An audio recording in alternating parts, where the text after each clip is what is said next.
एक दिन विच बने सन 2 मकबरे। ये पहला मकबरा है उस्ताद दा।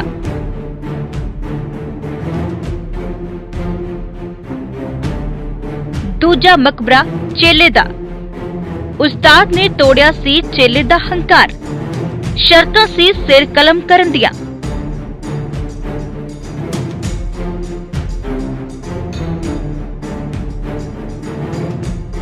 चार 400 साल पहला बने सन ये मकबरे।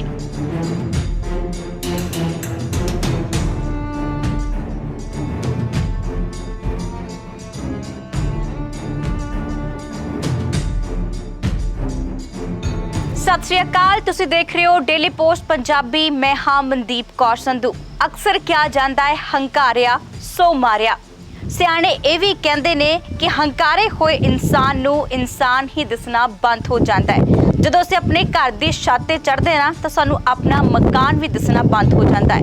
इस तरह अज जो कहानी जां एक तरह का मकबरा थानू दिखाउण जा रहे हैं, एक घमंड नू तोड़दा है। बिल्कुल जी, पहुंचे होया फतेहगढ़ साहिब के लागे पिंड तलानिया विखे। इत्थे ओ मकबरे बने हुए है जिथे गुरु ने अपने चेले दा हंकार तोड़िया सी। कहानी बड़ी दिलचस्प है। मन्निया यह भी जाता है कि ये 2 मकबरे इको रात दे विच तैयार होए ने। मनोगे तुसी, असीं भी नहीं मानते सी कि एक ही रात विच इन्ने वड्डे मकबरे तैयार किए गए ने। सो पूरी जानकारी थानू जरूर दसांगे। पहला थानू इन्हां दोनां मकबरियां नू दिखाउंदे आ। आओ पहला तस्वीरां देखदे आ उस्ताद ते चेले दे मकबरे दियां।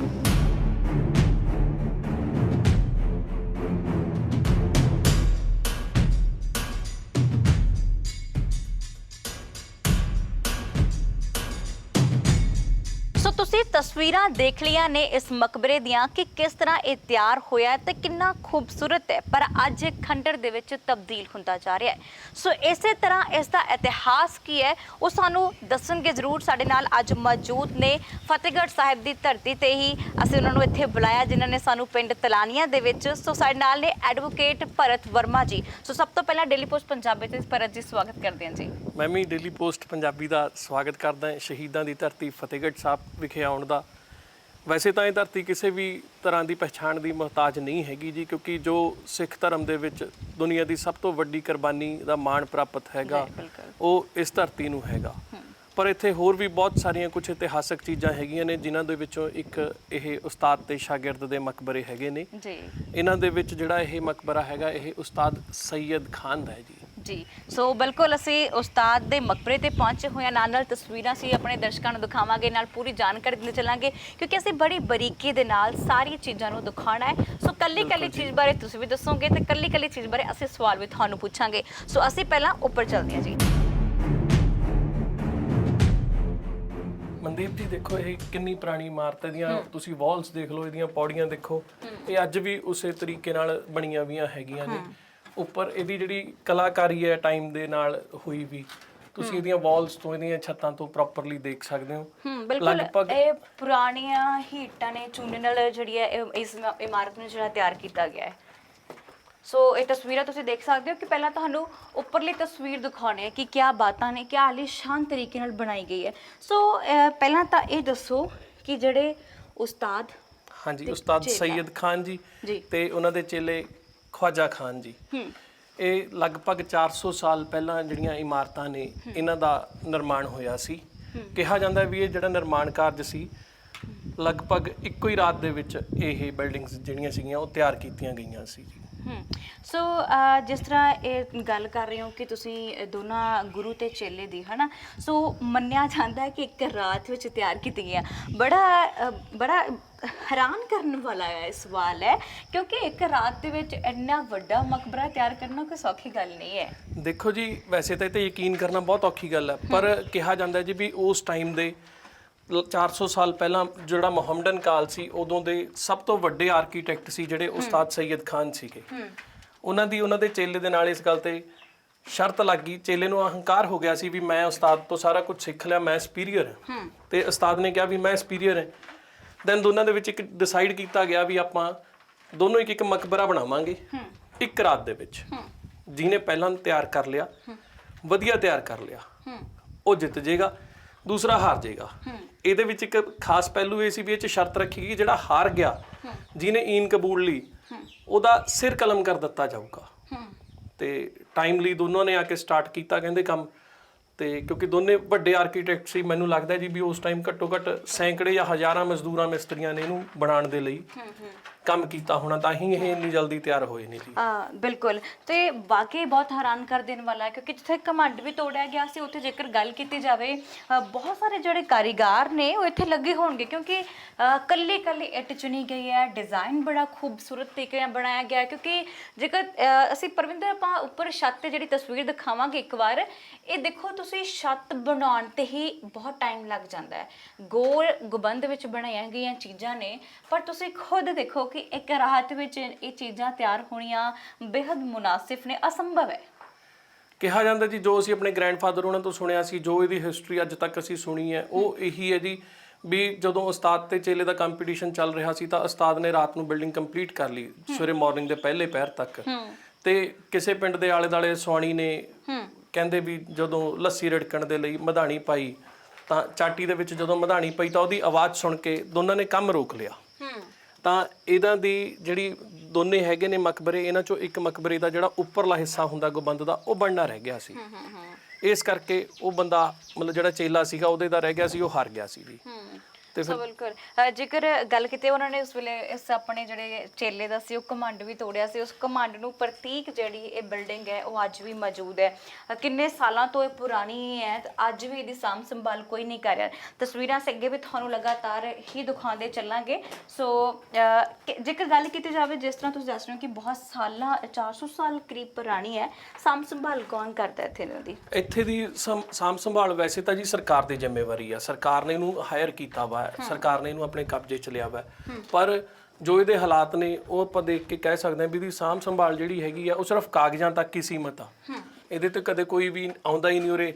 ਇਹ ਅੱਜ ਦੀ ਡੇਟ 'ਚ ਇਹ ਇੱਕ ਤਰ੍ਹਾਂ ਨਾਲ ਇੱਕ ਕ੍ਰਾਈਮ ਦਾ ਟਿਕਾਣਾ ਬਣਿਆ ਵਾ ਸੀਗਾ ਜੀ। ਜਿਹਨੂੰ ਇੱਥੇ ਨਾਲ ਲੱਗਦੀ ਜ਼ਮੀਨ ਹੈ ਜਿਹੜੀ ਉਹ ਇੱਕ ਬੀਬੀ ਬਾਠ ਜੀ ਨੇ, ਉਹਨਾਂ ਨੇ ਇਹਨੂੰ ਹੁਣ ਕਾਫੀ ਹੱਦ ਤੱਕ ਲੋਕਾਂ ਨੂੰ ਉਰੇ ਮਤਲਬ ਜਿਹੜੇ ਆਉਂਦੇ ਨੇ, ਜਿਹੜੇ ਕੋਈ ਇਹੋ ਜਿਹੇ ਸ਼ੱਕੀ ਪੁਰਸ਼ ਹੁੰਦੇ ਨੇ ਉਹਨਾਂ ਨੂੰ ਆ ਕੇ ਰੋਕ ਦਿੰਦੇ ਨੇ, ਉਹ ਵੀ ਅੰਦਰ ਨਹੀਂ ਵੜਨ ਦਿੰਦੇ ਜਾਂ ਤੋੜ ਭੰਨ ਨਹੀਂ ਕਰਨ ਦਿੰਦੇ। ਅਦਰਵਾਈਜ਼ ਸਰਕਾਰ ਵੱਲੋਂ ਇਹ 'ਤੇ ਕੋਈ ਉਪਰਾਲਾ ਨਹੀਂ ਕੀਤਾ ਗਿਆ ਜੀ।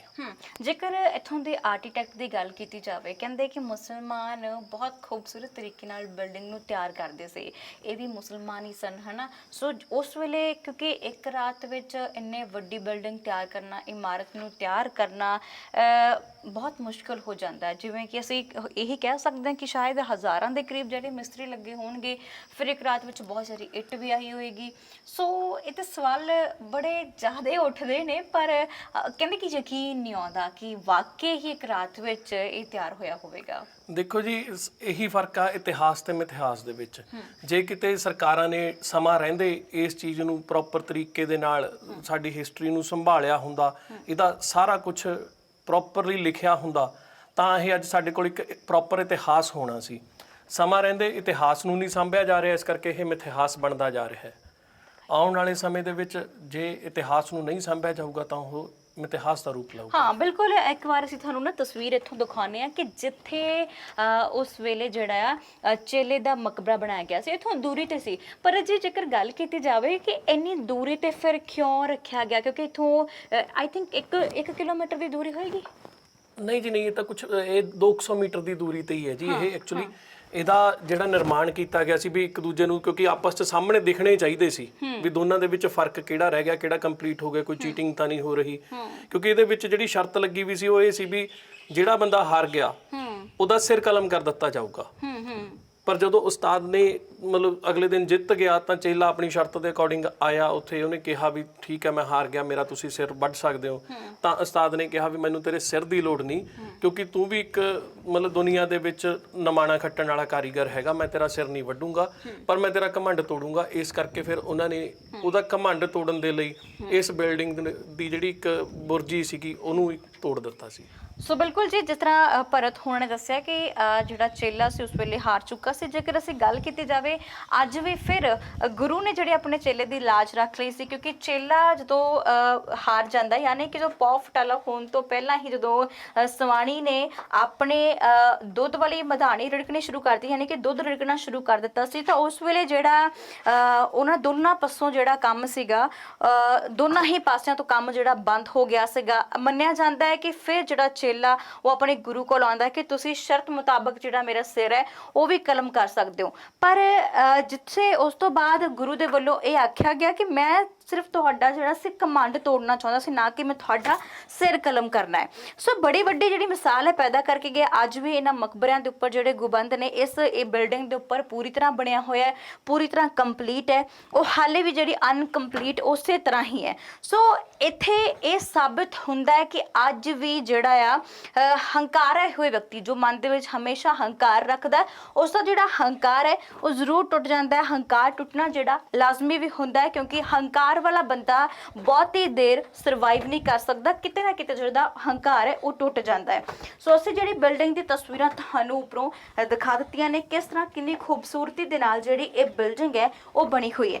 ਹੁਣ ਅਸੀਂ ਇਸ ਤੋਂ ਉੱਪਰ ਚੱਲਾਂਗੇ, ਜਿੱਥੇ ਤੁਹਾਨੂੰ ਪੂਰਾ ਦਿਖਾਵਾਂਗੇ ਕਿ ਇਸ ਤੋਂ ਉੱਪਰ ਹੋਰ ਕੀ ਕੀ ਬਣਿਆ ਹੋਇਆ, ਕਿਉਂਕਿ ਇਹਦੇ ਜਿਹੜੇ ਜਿੰਨੇ ਵੀ ਦਰਵਾਜ਼ੇ ਨੇ ਬੜੇ ਹਵਾਦਾਰ ਬਣੇ ਹੋਏ ਨੇ, ਬਹੁਤ ਸਾਰੀਆਂ ਬਾਰੀਆਂ ਬਣੀਆਂ ਹੋਈਆਂ ਨੇ ਉਹ ਵੀ ਹਵਾਦਾਰ ਨੇ। ਹਰ ਇੱਕ ਪਾਸੇ ਜਿਹੜੀ ਹੈ ਬਹੁਤ ਖੂਬਸੂਰਤ ਤਰੀਕੇ ਦੇ ਨਾਲ ਜਿਹੜੀ ਸ਼ਾਨਦਾਰ ਜਿਹੜੇ ਹਵਾਦਾਰ ਕਹਿ ਸਕਦੇ ਹਾਂ ਰੋਸ਼ਨਦਾਨ ਬਣੇ ਹੋਏ ਨੇ। ਸੋ ਹੁਣ ਅਸੀਂ ਦੂਸਰੀ ਸਾਈਡ ਤੋਂ ਜਾਵਾਂਗੇ ਉੱਪਰ ਨੂੰ, ਜਿੱਥੇ ਤਸਵੀਰਾਂ ਤੁਹਾਨੂੰ ਉੱਪਰ ਵਾਲੀਆਂ ਦਿਖਾਵਾਂਗੇ। ਸੋ ਭਰਤ ਜੀ, ਜੇਕਰ ਅਸੀਂ ਗੱਲ ਕੀਤੀ ਜਾਵੇ, ਰਸਤਾ ਬੜਾ ਗੁੰਝਲਦਾਰ ਜਾਂ ਜਿੱਧਰ ਨੂੰ ਅਸੀਂ ਨਿਕਲਦੇ ਆਉਂਦੇ ਹਾਂ, ਸੋ ਅਲੱਗ-ਅਲੱਗ ਰਸਤੇ ਨੇ, ਪਤਾ ਨਹੀਂ ਲੱਗ ਰਿਹਾ ਕਿ ਕਿੱਧਰੋਂ ਨੀਚੇ ਜਾਣਾ ਕਿੱਧਰ ਨੂੰ ਉੱਪਰ ਚੜ੍ਹਨਾ ਹੈਗਾ। ਦੇਖੋ ਜੀ, ਉਸ ਟਾਈਮ ਦੀ ਕਲਾ ਦਾ ਇੱਕ ਇਹ ਸਪੈਸੀਫਿਕਲੀ ਮੁਸਲਮਾਨ ਜਿਹੜਾ ਇੱਕ ਕੰਸਟਰਕਸ਼ਨ ਹੈਗੀ ਆ ਉਹਦਾ ਇੱਕ ਬਹੁਤ ਵੱਡਾ ਨਮੂਨਾ ਹੈਗਾ ਇਹ। ਉਸ ਟਾਈਮ ਦੇ ਬੈਸਟ ਕਾਰੀਗਰਸ ਵੱਲੋਂ ਤਿਆਰ ਕੀਤਾ ਗਿਆ ਹੈਗਾ। ਉਸ ਤੋਂ ਵੱਡੀ ਗੱਲ ਇਹ ਹੈ ਜੀ, ਸਭ ਤੋਂ ਵੱਡੀ ਗੱਲ ਤਾਂ ਦੇਖੋ ਇਹ 'ਚ ਇੱਕ ਹਵਾ ਹਰ ਪਾਸੇ 에ਅਰ ਹੀ ਸਿਸਟਮ ਹੈ ਜੀ, ਬਿਲਕੁਲ, ਜਿੱਥੇ ਦੇ ਉੱਪਰ ਤੋਂ ਥੱਲੇ ਤੱਕ ਵੈਂਟੀਲੇਸ਼ਨ ਪ੍ਰੋਪਰ ਦਿੱਤੀ ਵੀ ਹੈ। ਫਿਰ ਆਪਣਾ ਜਿਹੜਾ ਲਾਈਟਿੰਗ ਦਾ ਸਿਸਟਮ ਹੈ ਤੁਸੀਂ ਉਹ ਦੇਖੋ ਉਹ ਕਿੰਨਾ ਸੋਹਣਾ ਕੀਤਾ ਗਿਆ ਵੀ ਇਹਨਾਂ ਦੇ ਨਾਲ ਹੀ ਉਹ ਖਾਨੇ ਬਣਾਏ ਹੋਏ ਨੇ ਦੀਵਿਆਂ ਲਈ ਜਾਂ ਮਸ਼ਾਲਾਂ ਲਈ। ਉੱਪਰ ਦੇਖੋ, ਕਿਉਂਕਿ ਉਸ ਟਾਈਮ ਹੋਰ ਤਾਂ ਕੋਈ ਲਾਈਟ ਦਾ ਸਾਧਨ ਹੈ ਨਹੀਂ ਸੀਗਾ। ਬਿਲਕੁਲ, ਜੇਕਰ ਗੱਲ ਕੀਤੀ ਜਾਵੇ ਹੈ ਨਾ, ਉਸ ਟਾਈਮ ਤੇ ਬਿਜਲੀ ਨਹੀਂ ਹੁੰਦੀ ਸੀ, ਤਾਂ ਕਰਕੇ ਜਿਹੜੇ ਇਹ ਖਾਨੇ ਬਣਾਏ ਗਏ ਮਸ਼ਾਲਾਂ ਦੇ ਲਈ, ਦੀਵਿਆਂ ਦੇ ਲਈ। ਸੋ ਇੱਕ ਸਵਾਲ ਹੋਰ ਮੇਰੇ ਮਨ ਦੇ ਵਿੱਚ ਸਵਾਲ ਹੈ ਕਿ ਜਿਸ ਤਰ੍ਹਾਂ ਨੀਚੇ ਮਜ਼ਾਰਾਂ ਬਣੀਆਂ ਹੋਈਆਂ ਨੇ, ਸੋ ਇਹ ਕਿਸ ਦਾ ਪ੍ਰਤੀਕ ਨੇ, ਕਦੋਂ ਕਿਉਂ ਬਣਾਈਆਂ ਗਈਆਂ? ਉੱਥੇ ਕੋਈ ਪਾਠ ਪੂਜਾ ਕਰਨ ਵੀ ਆਉਂਦਾ ਹੈ, ਕੋਈ ਦੀਵੇ ਲਾਉਣ ਵੀ ਆਉਂਦਾ ਹੈ, ਕਿ ਇਸੇ ਤਰ੍ਹਾਂ ਬਸ ਬਣਾ ਕੇ ਰੱਖ ਦਿੱਤੀਆਂ ਗਈਆਂ, ਕੋਈ ਆਉਂਦਾ ਨਹੀਂ? ਦੇਖੋ ਜੀ, ਇਹ ਉਸ ਟਾਈਮ ਉਹਨਾਂ ਦੀ ਕੋਈ ਵੱਡੇ ਵਡੇਰਿਆਂ ਨੇ ਬਣਾਈਆਂ ਹੋਣਗੀਆਂ ਮਜ਼ਾਰਾਂ। ਐਕਚੁਅਲੀ ਇਹਨਾਂ ਦੀ ਕੋਈ ਮਾਨਤਾ ਤਾਂ ਉਰੇ ਹੈ ਨਹੀਂ ਗੀ। ਉਰੇ ਸਰਹੰਦ ਦੇ ਵਿੱਚ ਇੱਕ ਰੋਜ਼ਾ ਸ਼ਰੀਫ ਨਾਮ ਦੀ ਇੱਕ ਦਰਗਾਹ ਹੈਗੀ ਹੈ, ਸਰਹੰਦ ਸ਼ਰੀਫ ਕਰਕੇ, ਜਿਹਨੂੰ ਮੁਹੰਮਡਨਸ ਦੇ ਵਿੱਚ ਮੱਕੇ ਤੋਂ ਬਾਅਦ ਜਿਹਦਾ ਸਥਾਨ ਹੈਗਾ। ਉੱਥੇ ਉਰਸ ਲੱਗਦਾ ਹਰ ਸਾਲ, ਪਾਕਿਸਤਾਨ ਤੋਂ ਜਾਂ ਹੋਰ ਕੰਟਰੀਜ਼ ਤੋਂ ਲੋਕੀ ਆਉਂਦੇ ਨੇ, ਆ ਕੇ ਉੱਥੇ ਮੱਥਾ ਟੇਕਦੇ ਨੇ। ਤਾਂ ਉਹ ਲੋਕ ਜ਼ਰੂਰ ਉਰੇ ਆ ਕੇ ਇੱਕ ਵਾਰ ਦੀਵੇ ਚਲਾ ਜਾਂਦੇ ਨੇ ਜਾਂ ਉਰੇ ਆ ਕੇ ਚਾਦਰਾਂ ਚੜਾ ਜਾਂਦੇ ਨੇ। ਅਦਰਵਾਈਜ਼ ਆਮ ਲੋਕੀ ਉਰੇ ਬਹੁਤ ਘੱਟ ਆਉਂਦੇ ਨੇ।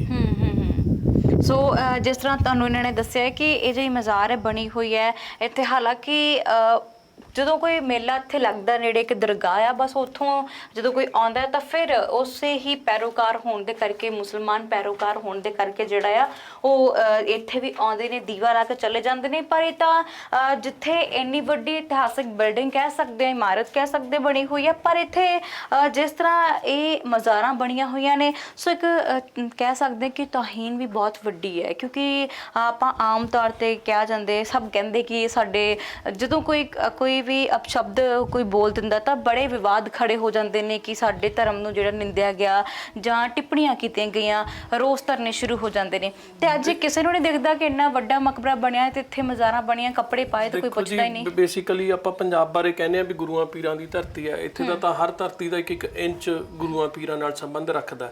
ਪਰ ਵੈਸੇ ਧਾਰਮਿਕ ਲੋਕਾਂ ਨੂੰ ਚਾਹੀਦਾ ਹੈਗਾ ਵੀ ਆਪਣੇ ਆਪਣੇ ਵਿਰਸੇ ਦੀ ਸਾਂਭ ਜ਼ਰੂਰੀ ਰੱਖਣੀ ਚਾਹੀਦੀ ਹੈ।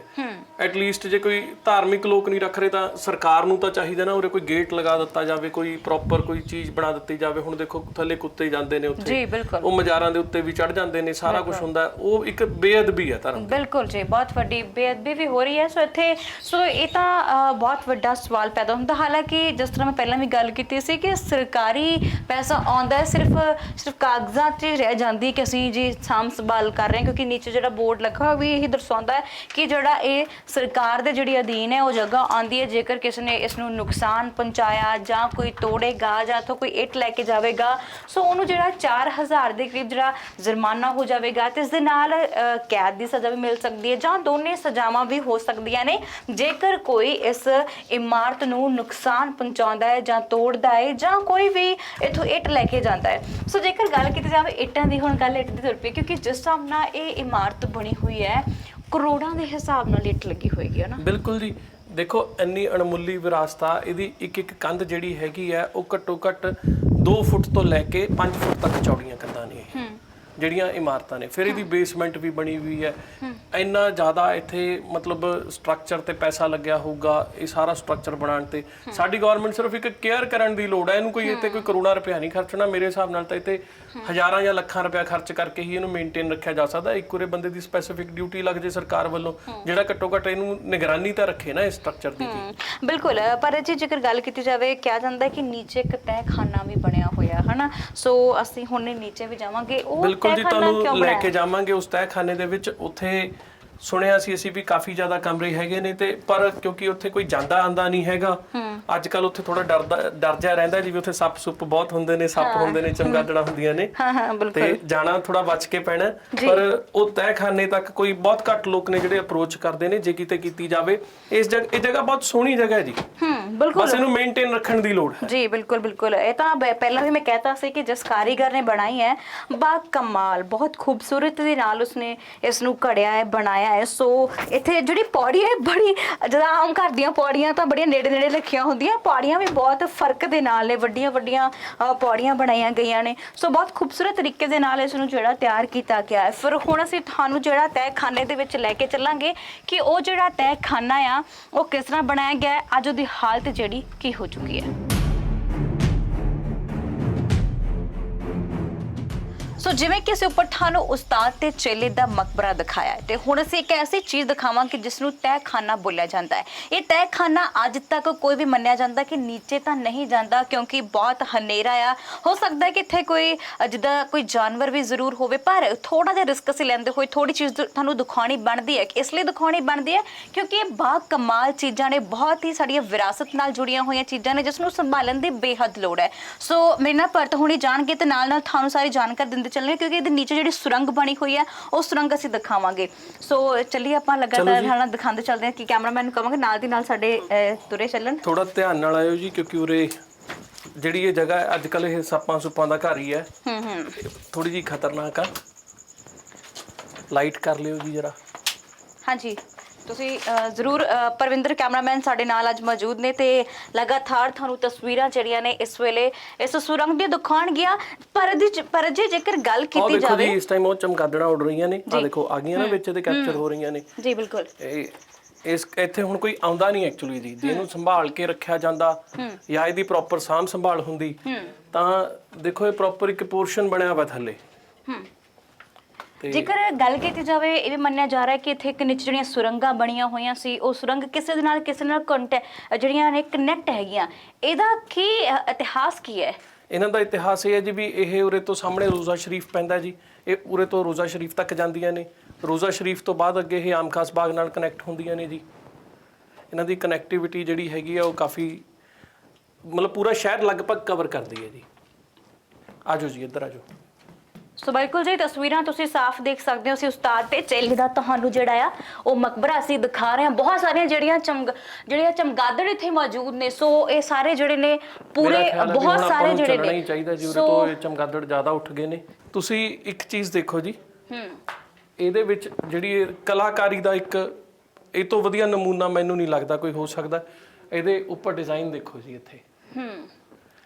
ਸੋ ਬਹੁਤ ਹੀ ਧਿਆਨ ਦੇ ਨਾਲ ਜਿਹੜਾ ਇਹ ਕਵਰੇਜ ਵੀ ਕੀਤੀ ਜਾ ਰਹੀ ਹੈ ਹਨਾ ਕਿਉਂਕਿ ਇਸ ਵੇਲੇ ਜੇਕਰ ਗੱਲ ਕੀਤੀ ਜਾਵੇ ਇਹ ਬਹੁਤ ਹੀ ਇਸ ਵੇਲੇ ਅਸੀਂ ਉਸ ਜਗ੍ਹਾ ਤੇ ਖੜੇ ਹਾਂ ਜਿੱਥੇ ਬਹੁਤ ਸਾਰੇ ਚਮਗਾਦੜ ਵੀ ਮੌਜੂਦ ਨੇ। ਸੋ ਚਿਹਰੇ ਤੋਂ ਵੀ ਲੱਗ ਰਿਹਾ ਹੋਣਾ ਕਿ ਥੋੜਾ ਸੀ ਡਰ ਵੀ ਰਿਹਾ ਕਿਉਂਕਿ ਡਰ ਇਸ ਲਈ ਹੈ ਕਿਉਂਕਿ ਬਹੁਤ ਸਾਰੇ ਚਮਗਾਦੜ ਅੰਦਰ ਮੌਜੂਦ ਨੇ ਕਿਉਂਕਿ ਉਹ ਲਾਈਟ ਨੂੰ ਦੇਖ ਕੇ ਤੁਹਾਡੇ ਚਿਹਰੇ ਤੇ ਆ ਕੇ ਜਿਹੜਾ ਅਟੈਕ ਵੀ ਕਰ ਸਕਦੇ ਨੇ। ਸੋ ਪਰ ਜੀ ਜੇਕਰ ਗੱਲ ਕੀਤੀ ਜਾਵੇ ਇਹਦਾ ਰੇਡੀਅਰ ਕੀ ਹੈਗਾ, ਜੇਕਰ ਗੱਲ ਕੀਤੀ ਜਾਵੇ ਜਿੰਨਾ ਕਿ ਕਿੰਨੇ ਕਿਲੋਮੀਟਰ ਤੱਕ ਜਿਹੜੀਆਂ ਸੁਰੰਗਾਂ ਸੇ ਇੱਕ ਦੂਜੇ ਨਾਲ ਅਟੈਚ ਸੀ?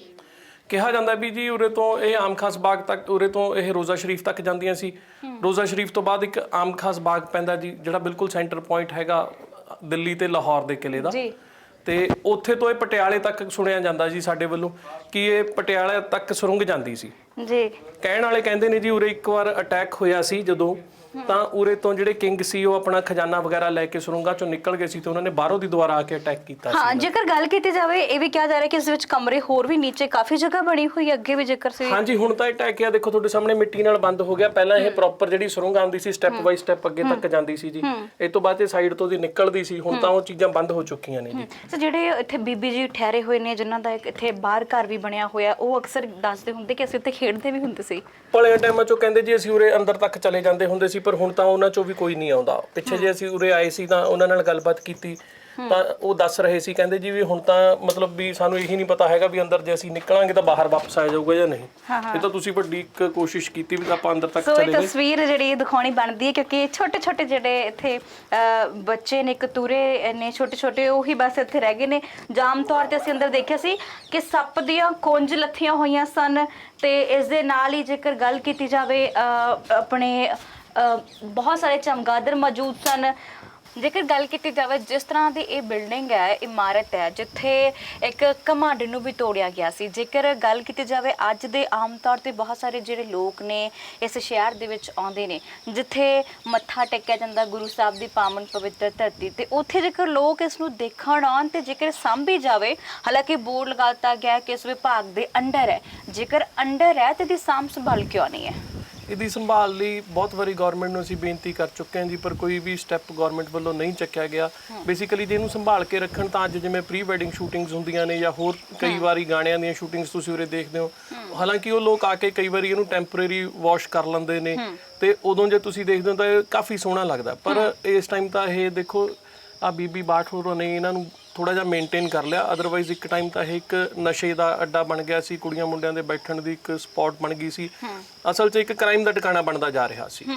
ਹੁਣ ਇਹਨਾਂ ਨੇ ਥੋੜੀ ਜਿਹੀ ਉਪਰਾਲਾ ਕੀਤਾ ਇਹਨੂੰ ਸੰਭਾਲਣ ਦਾ ਜੀ, ਅਦਰਵਾਈਜ਼ ਗਵਰਨਮੈਂਟ ਵੱਲੋਂ ਉਰੇ ਕੁਝ ਨਹੀਂ ਕੀਤਾ ਜਾ ਰਿਹਾ। ਗਵਰਨਮੈਂਟ ਵੱਲੋਂ ਤਾਂ ਤੁਸੀਂ ਦੇਖੋ ਉਰੇ ਅੰਦਰ ਸੱਪ ਨੇ, ਸਾਰਾ ਕੁਝ ਹੈਗਾ, ਤੇ ਉਰੇ ਕੋਈ ਨਾ ਤਾਂ ਕੋਈ ਆਉਂਦਾ ਨਾ ਕੋਈ ਗਵਰਨਮੈਂਟ ਵੱਲੋਂ ਜਾਂਦਾ ਹੈ ਜੀ। ਸੋ ਉਹੀ ਨਾ, ਜੇਕਰ ਇਹੀ ਮੈਂ ਗੱਲ ਵਾਰ-ਵਾਰ ਰਿਪੀਟ ਕਰਦੀ ਕਿਉਂਕਿ ਅਸੀਂ ਬਟਾਲੇ ਸ਼ਹਿਰ ਦੀ ਪਹਿਲਾਂ ਜੇਕਰ ਗੱਲ ਕੀਤੀ ਜਾਵੇ, ਬਹੁਤ ਸਾਰੀਆਂ ਜਿਹੜੀਆਂ ਇਤਿਹਾਸਕ ਜਿਹੜੀਆਂ ਇਮਾਰਤਾਂ ਸੀ ਉਹ ਤੁਹਾਨੂੰ ਦਿਖਾਈਆਂ ਸੀ। ਮਹਾਰਾਜਾ ਰਣਜੀਤ ਸਿੰਘ ਹੋਣਾ ਦੇ ਮਹਿਲ ਬਣੇ ਹੋਏ ਸੀ, ਮਹਾਰਾਣੀ ਸਦਾ ਕੌਰ ਦੇ ਮਹਿਲ ਬਣੇ ਸੀ, ਪ੍ਰੇਮ ਸਿੰਘ ਖੁੰਡੇ ਵਾਲੇ ਉਹਨਾਂ ਦੇ ਕੋਠੀਆਂ ਬਣੀਆਂ ਹੋਈਆਂ ਸੀ। ਇਸੇ ਦੇ ਚਲਦੇ, ਇਸੇ ਲੜੀ ਦੇ ਚਲਦੇ ਅੱਜ ਅਸੀਂ ਇਧਰ ਫਤਿਹਗੜ੍ਹ ਸਾਹਿਬ ਦੇ ਵੱਲ ਆਏ ਸਾਂ ਤੇ ਇੱਥੇ ਉਹਨਾਂ ਦੋ ਗੁਰੂ ਤੇ ਚੇਲੇ ਦਾ ਜਿਹੜਾ ਮਕਬਰਾ ਬਣਿਆ ਸੀ ਉਹ ਅਸੀਂ ਦੇਖਿਆ। ਪਰ ਇੱਕ ਇੱਥੇ ਬੜੀ ਵੱਡੀ ਗੱਲ ਉੱਠ ਜਾਂਦੀ ਹੈ ਕਿ ਜੇਕਰ ਇੰਨੀਆਂ ਵੱਡੀਆਂ ਜਿਹੜੀਆਂ ਇਮਾਰਤਾਂ ਨੇ ਜੋ ਉਸ ਵੇਲੇ ਦੀਆਂ ਲਗਭਗ 400 ਸਾਲ ਪੁਰਾਣੀ ਇਮਾਰਤ ਹੈ, 400 ਸਾਲ ਪੁਰਾਣੀ ਇਮਾਰਤ ਹੈ, ਤੇ ਜੇਕਰ ਇਸ ਨੂੰ ਸਾਂਭਿਆ ਜਾਂਦਾ ਤਾਂ ਆਮ ਤੌਰ ਤੇ ਜੇਕਰ ਗੱਲ ਕੀਤੀ ਜਾਵੇ ਬਹੁਤ ਸਾਰੇ ਲੋਕ ਨੇ ਬਹੁਤ ਸਾਰੇ ਹਜ਼ਾਰਾਂ ਪੈਸੇ ਦੇ ਕੇ ਬਾਹਰ ਜਿਹੜਾ ਆ ਉਹ ਸ਼ੂਟਿੰਗ ਕਰਵਾਉਂਦੇ ਨੇ। ਜੇਕਰ ਇਸੇ ਤਰੀਕੇ ਨਾਲ ਇਹਨੂੰ ਸਾਂਭਿਆ ਜਾਂਦਾ, ਇੱਕ ਤਾਂ ਸਾਡੇ ਘੁੰਮਣ ਫਿਰਨ ਵਾਲੀ ਜਗ੍ਹਾ ਬਣ ਸਕਦੀ ਸੀ, ਟੂਰਿਸਟ ਪਲੇਸ ਬਣ ਸਕਦਾ ਸੀ, ਪਰ ਜਿਹੜਾ ਆ ਇੱਥੇ ਦਿਮਾਗ ਦੀ ਵੀ ਘਾਟ ਕਹੀ ਜਾ ਸਕਦੀ ਹੈ, ਜਾਂ ਬਸ ਇਹੀ ਹੈ ਕਿ ਸਰਕਾਰੀ ਪੈਸਾ ਆਇਆ ਸਾਂਭਿਆ, ਬਸ ਕਾਗਜ਼ਾਂ 'ਚ ਦੱਸ ਦਿੱਤਾ ਕਿ ਅਸੀਂ ਇਹਦੀ ਦੇਖਭਾਲ ਕਰ ਰਹੇ ਹਾਂ, ਪਰ ਇਹ ਜਿਹੜੀ ਖੰਡਰ 'ਚ ਤਬਦੀਲ ਹੋ ਗਈ ਹੈ। ਬਿਲਕੁਲ ਜੀ, ਕਿਉਂਕਿ ਦੇਖੋ ਉਰੇ ਤੁਸੀਂ ਇੱਕ ਚੀਜ਼ ਸਭ ਤੋਂ ਵੱਡੀ ਗੱਲ ਹੈ, ਇਹ ਜਗ੍ਹਾ ਦਾ ਇੱਕ ਆਪਣਾ ਇਤਿਹਾਸ ਵੀ ਹੈਗਾ। ਇਸ ਜਗ੍ਹਾ ਨੂੰ ਮਤਲਬ 400 ਸਾਲ ਪੁਰਾਣੀ ਹੋਣ ਦਾ ਮਾਣ ਪ੍ਰਾਪਤ ਹੈਗਾ, ਫਿਰ ਵੀ ਅੱਜ ਵੀ ਖੜੀ ਹੈ। ਇਹ ਆਪਣੇ ਆਪ ਕਰਕੇ ਹੀ ਖੜੀ ਹੈ, ਕੋਈ ਗਵਰਨਮੈਂਟ ਦਾ ਇਹ ਨਹੀਂ ਹੈਗਾ ਵੀ ਇਹਦੇ ਤੇ ਕੋਈ 4 ਪੈਸੇ ਲਾ ਦਿਓ, ਇਹਨੂੰ ਥੋੜਾ ਜਿਹਾ ਠੀਕ ਰੱਖ ਲਓ। ਅਦਰਵਾਈਜ਼ ਗਵਰਨਮੈਂਟ ਨੂੰ ਚਾਹੀਦਾ ਸੀ, ਕਿਉਂਕਿ ਹੁਣ ਤੁਸੀਂ ਵੀ ਅੱਜ ਉਰੇ ਆਏ, ਆਪਾਂ ਸਟੋਰੀ ਕੀਤੀ ਇੱਕ, ਅਸੀਂ ਜੋ ਦੱਸਿਆ ਤੁਹਾਨੂੰ ਉਹ ਅਸੀਂ ਆਪਣੇ ਪੇਰੈਂਟਸ ਤੋਂ ਸੁਣਿਆ, ਉਹਨਾਂ ਨੇ ਆਪਣੇ ਪੇਰੈਂਟਸ ਤੋਂ ਸੁਣਿਆ। ਜਦ ਕਿ ਜੇ ਗਵਰਨਮੈਂਟ ਇਹਨੂੰ ਪ੍ਰੋਪਰ ਤਰੀਕੇ ਨਾਲ ਮੇਨਟੇਨ ਰੱਖਦੀ, ਗਵਰਨਮੈਂਟ ਇਹਦੀ ਹਿਸਟਰੀ ਬਾਹਰ ਲਿਖਦੀ, ਤਾਂ ਇਹ ਇਤਿਹਾਸ ਕਾਊਂਟ ਹੁੰਦਾ। ਹੁਣ ਹੌਲੀ ਹੌਲੀ ਇਤਿਹਾਸ ਦੀ ਥਾਂ ਤੇ ਮਿਥਿਹਾਸ ਬਣਦਾ ਜਾ ਰਿਹਾ ਜੀ। ਅਦਰਵਾਈਜ਼ ਜੇ ਹੁਣ ਵੀ ਨਾ ਸਾਂਭਿਆ ਗਿਆ ਫਿਰ ਤਾਂ ਇਹਨੂੰ ਪ੍ਰੋਪਰ ਮਿਥਿਹਾਸ 'ਚ ਵੀ ਸ਼ਾਇਦ ਕਿਤੇ ਲੋਕਾਂ ਨੇ ਮਜ਼ਾਕ 'ਚ ਵੀ ਥਾਂ ਨਹੀਂ ਦੇਣੀ ਹੈ। ਸੋ ਬਿਲਕੁਲ ਹੁਣ ਅਸੀਂ ਚੱਲਾਂਗੇ ਜਿੱਥੇ ਇੱਥੇ ਤਾਂ ਗੁਰੂ ਦਾ ਤੁਹਾਨੂੰ ਜਿਹੜਾ ਮਕਬਰਾ ਦਿਖਾਇਆ ਗਿਆ, ਹੁਣ ਜਿੱਥੇ ਚੇਲੇ ਨੇ, ਜਿੱਥੇ ਚੇਲੇ ਦਾ ਹੰਕਾਰ ਤੋੜਿਆ ਗਿਆ ਸੀ, ਉਸ ਮਕਬਰੇ ਨੂੰ ਅਸੀਂ ਤੁਹਾਨੂੰ ਦਿਖਾਵਾਂਗੇ। ਉਹ ਵੀ ਮਕਬਰਾ ਕੁਝ ਹੱਦ ਤੱਕ ਇਸੇ ਹੀ ਦਿਸ਼ਾ ਨੂੰ ਦਰਸਾਉਂਦਾ, ਇਸੇ ਤਰ੍ਹਾਂ ਬਣਿਆ ਹੋਇਆ ਹੈ। ਪਰ ਇਹ ਤਾਂ ਦੇਖਣ ਤੇ ਹੁਣ ਅਸੀਂ ਚੱਲਦੇ ਹਾਂ ਕਿ ਉੱਥੇ ਦੇ ਜਿਹੜੇ ਹਾਲਾਤ ਨੇ ਉਹ ਕੀ ਬਣਿਆ। ਕੁਛ ਹੀ ਦੂਰ ਤੇ ਜਿਹੜਾ ਆ ਚੇਲੇ ਦਾ ਮਕਬਰਾ ਬਣਿਆ ਹੋਇਆ, ਆਓ ਫਿਰ ਚੱਲਦੇ ਹਾਂ ਉਸ ਵੱਲ ਨੂੰ।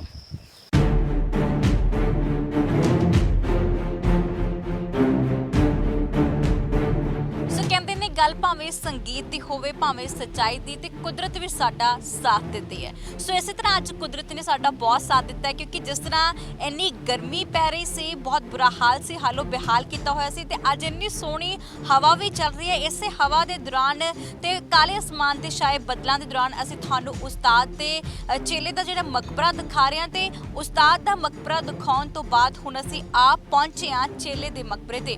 ਸੋ ਮੇਰੇ ਨਾਲ ਫਿਰ ਹੁਣ ਭਰਤ ਵਰਮਾ ਜੀ ਮੌਜੂਦ ਹੈ, ਆਪਾਂ ਉਧਰ ਚੱਲੀਏ, ਨਾਲੇ ਪੂਰੀ ਜਾਣਕਾਰੀ ਲੈ ਲੈਣੇ ਤੇ ਨਾਲੇ ਸਾਰਿਆਂ ਨੂੰ ਅਸੀਂ ਮਕਬਰਾ ਵੀ ਦਿਖਾ ਦਿੰਦੇ ਹਾਂ ਜੀ।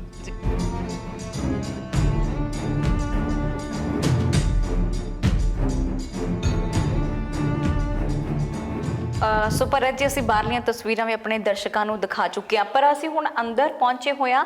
ਪਰ ਇਹ ਜਿਹੜਾ ਖੂਬਸੂਰਤ ਨਜ਼ਾਰਾ ਦੇਖ ਕੇ ਸਾਡੇ ਦੰਦਾਂ ਥੱਲੇ ਉਂਗਲਾਂ ਵੀ ਦਬਾਉਣ ਨੂੰ ਦਿਲ ਕਰਦਾ ਕਿ ਵਾਹ ਕੀ ਬਾਤ ਹੈ, ਕਾਰੀਗਰਾਂ ਨੇ ਬਾ ਕਮਾਲ ਤਰੀਕੇ ਦੇ ਨਾਲ ਜਿਹੜਾ ਹੈ ਇਹ ਨਮੂਨਾ ਤਿਆਰ ਕੀਤਾ ਹੋਇਆ ਹੈ।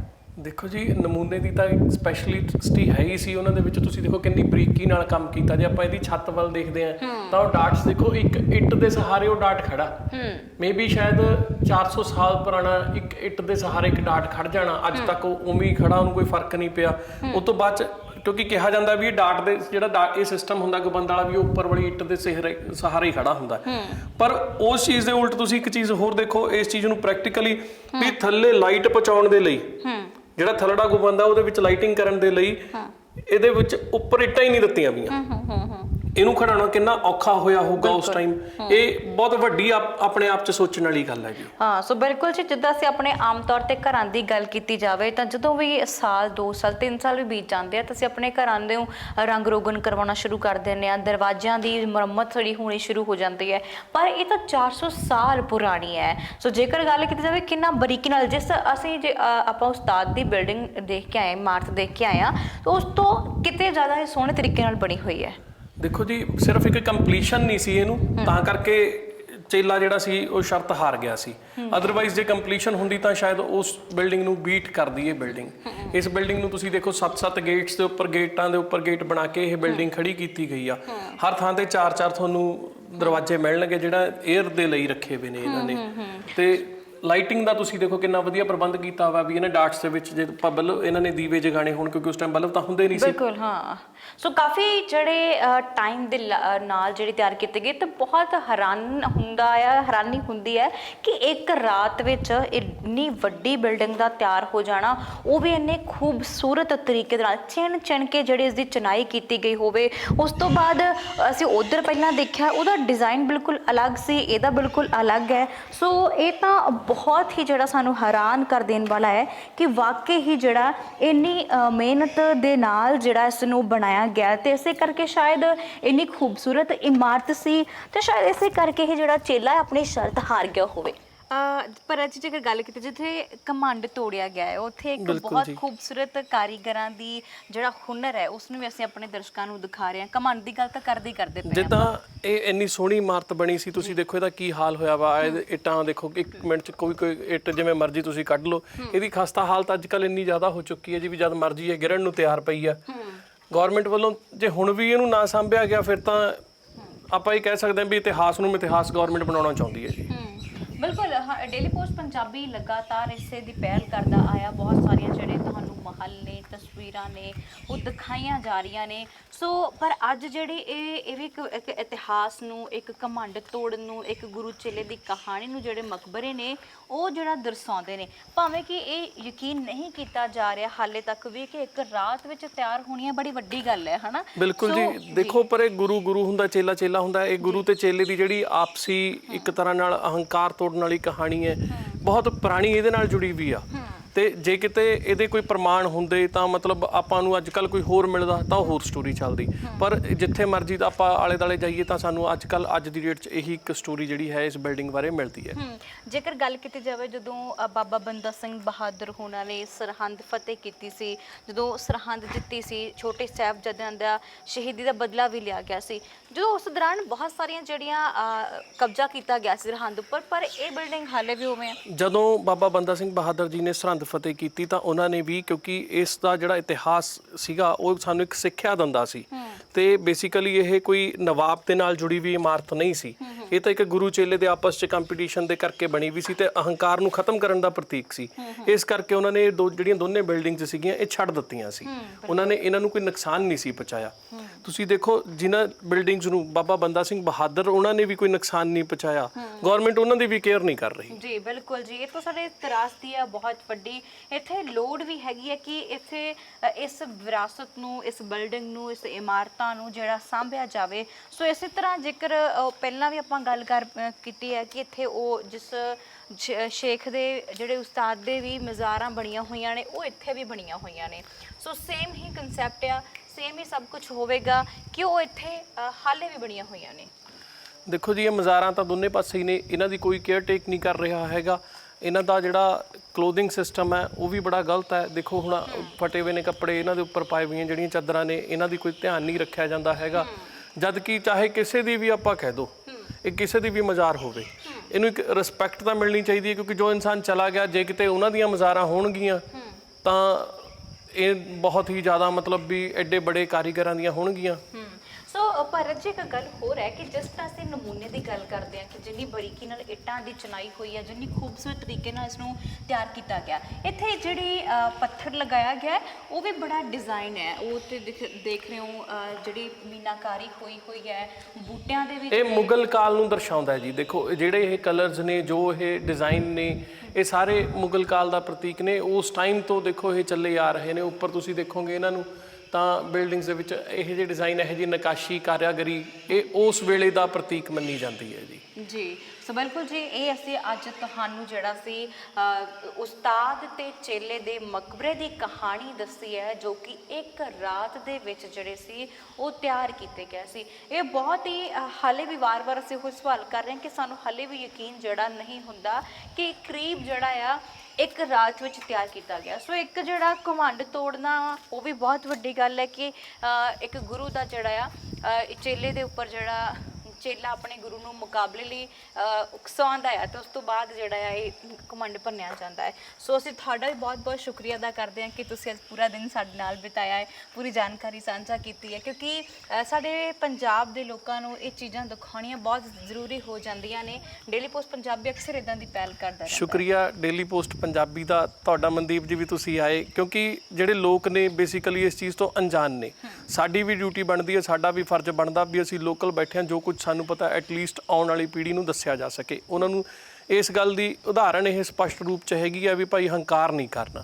ਐਦਾਂ ਹੀ ਹੋਰ ਬਹੁਤ ਸਾਰੀਆਂ ਚੀਜ਼ਾਂ ਨੇ। ਜ਼ਿਲ੍ਹਾ ਫਤਿਹਗੜ੍ਹ ਸਾਹਿਬ ਦੇ ਵਿੱਚ ਇੱਕ ਸ਼ਹੀਦਾਂ ਦੀ ਧਰਤੀ ਦੇ ਨਾਲ ਨਾਲ ਇਤਿਹਾਸਕ ਧਰਤੀ ਆ, ਗੁਰੂਆਂ ਪੀਰਾਂ ਦੀ ਧਰਤੀ ਆ। ਇੱਥੇ ਬਹੁਤ ਕੁਝ ਇਹੋ ਜਿਹਾ ਹੈਗਾ ਜਿਹੜਾ ਲੋਕਾਂ ਦੇ ਸਾਹਮਣੇ ਆਉਣਾ ਬਾਕੀ ਆ।